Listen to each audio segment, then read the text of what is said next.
لہذا ندوۃ العلماء سے فراغت کے بعد میں نے حضرت مفتی صاحب کے پاس تحافظ الملاحدہ کا کورس کیا۔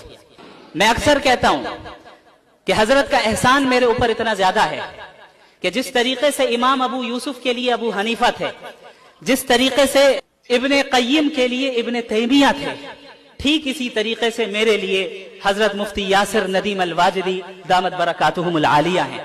کچھ دنوں سے میں یہ سوچ رہا تھا کہ آخر کیا وجہ ہے کہ ان صاحب کے ساتھ مناظرہ کرنے کے لیے اللہ نے میرا انتخاب کیا۔ کیا ہی بہتر ہوتا کہ حضرت مفتی یاسر ندیم الواجدی صاحب مناظرہ کر رہے ہوتے۔ تو بڑے غور و فکر کے بعد یہ بات میرے ذہن میں آئی کہ شاید اللہ رب العالمین کو حضرت مفتی یاسر ندیم الواجدی کو ایسے مقام پر فائز کرنا تھا جہاں سے وہ یہ کہہ سکے کہ بھئی تجھ سے تو میرا شاگرد ہی نمٹ لے گا۔ الحمدللہ الحمدللہ I love you too.